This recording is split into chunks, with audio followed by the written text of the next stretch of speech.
The Galactic Council chamber hummed with the low murmur of 1,000 different species, each contributing their unique vocal patterns to the cacophony.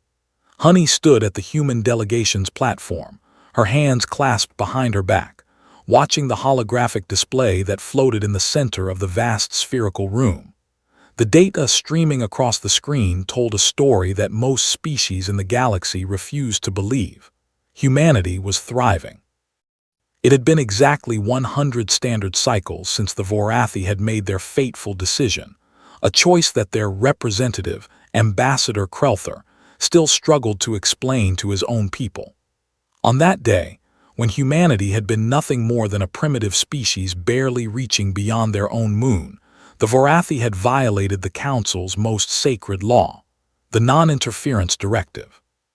They were dying, Krelther had told the Council then, his crystalline form refracting the chamber's light into rainbow patterns across the walls. A cosmic event, a gamma ray burst from a nearby stellar collapse. They had no shields, no warning systems, no way to survive.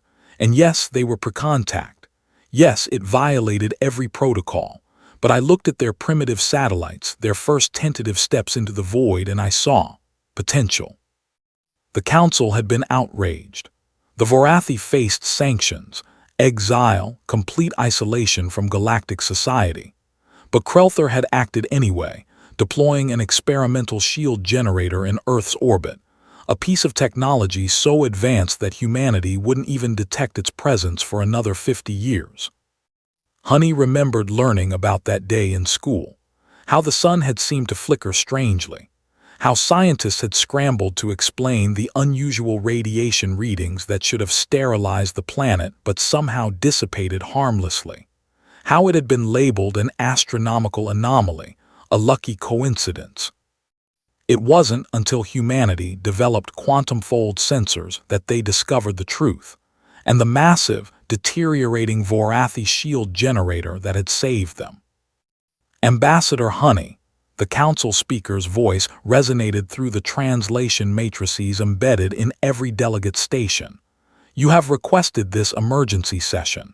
The floor is yours. Honey stepped forward, her image projected to every corner of the massive chamber. At 28, she was the youngest human to ever hold the position of ambassador to the Galactic Council. Her dark hair was pulled back in a practical bun, and her simple gray suit stood in stark contrast to the elaborate biological adaptations and technological augmentations of the other species present. "Honored delegates," she began, her voice steady despite the magnitude of what she was about to propose. 100 cycles ago, the Vorathi species committed what this council deemed an unforgivable crime. They saved humanity from extinction.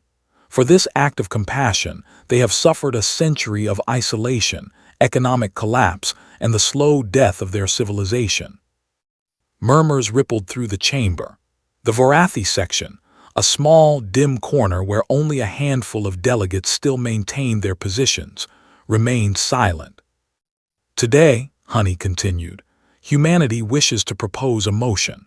We call for the immediate lifting of all sanctions against the Vorathi people, full restoration of their council privileges, and," she paused, letting the weight of her next word settle, "a formal alliance between the Vorathi collective and the united human systems." The chamber erupted. Delegates from a dozen different sectors voiced their objections simultaneously, creating a wall of sound that the translation matrices struggled to process. "This is unprecedented," shouted the Calthene representative, their tentacles writhing in agitation. "The sanctions were imposed by council law. One species cannot simply. One species can do whatever they choose within their own sovereign rights," Honey interrupted smoothly. "We are not asking the council to change its laws. We are simply informing you of humanity's decision to stand with those who stood with us." In the observation gallery above the main chamber, Harry watched the proceedings with a mixture of pride and anxiety. As Honey's chief of security and longtime friend, he had argued against this approach. Too direct, he'd said, too aggressive. It would make enemies. But Honey had been adamant. "They saved us, Harry," she told him during their final strategy session aboard the human flagship. Not because they had to, not because there was anything to gain. They saved us because it was right. How can we be anything less than direct in returning that kindness? Harry's earpiece crackled to life. Security Chief, we're picking up some unusual energy signatures from the Calthine sector. They're agitated. Might want to move to position Alpha. Harry was already moving, his hand instinctively going to the neural disruptor at his hip. In the 3 years since humanity had joined the galactic community, he'd learned that council sessions could turn violent faster than most species could blink. But before he could reach the Calthine section, something extraordinary happened. The Vorathi delegates stood. All 7 of them, their crystalline bodies catching and amplifying the chamber's light until they blazed like stars. And then, one by one, they began to sing, a harmonious frequency that made the very air vibrate with emotion. Harry had heard recordings of Vorathi grief songs before, haunting melodies that could reduce even the most stoic species to tears. But this was different. This was something he'd never encountered in any database. This was hope. Krelther stepped forward to his platform, his ancient form still bearing the scars from the punishment the Council had inflicted a century ago. When he spoke, his voice carried a weight that silenced even the most vocal objectors. "We did not save humanity for repayment," he said quietly. "We saved them because they reminded us of what we once were: curious, determined, reaching always for something greater. When we looked at Earth, we saw a species that would either destroy itself or transcend everything we thought possible.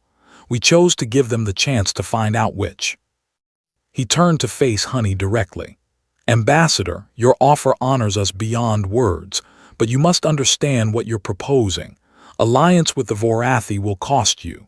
Species that have obeyed council sanctions for a century will not easily forgive this defiance. You will make enemies, powerful enemies." Honey smiled, and Harry saw in that expression the same fierce determination that had driven humanity from the caves to the stars. "Ambassador Krelther," she said, "humanity has a saying: we do not forget. You saved 6 billion lives that day. You preserved our art, our culture, our dreams, our future. You gave us the chance to stand here today. If standing with you costs us some political capital, so be it. If it makes us enemies, we'll face them together. That's what allies do." She pulled a small device from her pocket and activated it. Holographic displays erupted throughout the chamber, showing real-time data streams. "In the past 100 cycles," Honey continued, "humanity has grown. We now control 14 star systems. We've developed quantum-fold technology, zero-point energy, and biological immortality treatments. Our economy is the fastest growing in the galaxy. And as of today, every resource we have, every technology we've developed, every advantage we've gained, we're sharing it with the Vorathi. Full technological exchange, complete economic integration, joint military cooperation." The chamber fell silent. What Honey was proposing wasn't just an alliance, it was a merger of civilizations. Harry watched the other delegates process this information. He saw calculation in their eyes, fear in some, greed in others. Humanity had just announced that they were willing to give their most advanced technology to a species the Council had tried to destroy. The message was clear. This is what humanity does for those who help us. Imagine what we might do for those who harm us. Furthermore, Honey added, her voice taking on a harder edge, humanity wishes to sponsor the Vorathi's petition for council reinstatement. And if that petition is denied, we will withdraw from the council entirely and form our own independent galactic coalition. The choice is yours. The implications hit like a shockwave. Humanity was too valuable to lose, their technology too advanced, their resources too vast, their potential too frightening. They'd gone from primitive species to galactic power in just 100 cycles, a feat that typically took 10,000. And now they were offering all of that power to the Vorathi. The council speaker was silent for a long moment. Then, slowly, they activated their voting matrix. The council will vote on the immediate restoration of Vorathi privileges. Delegates, cast your votes.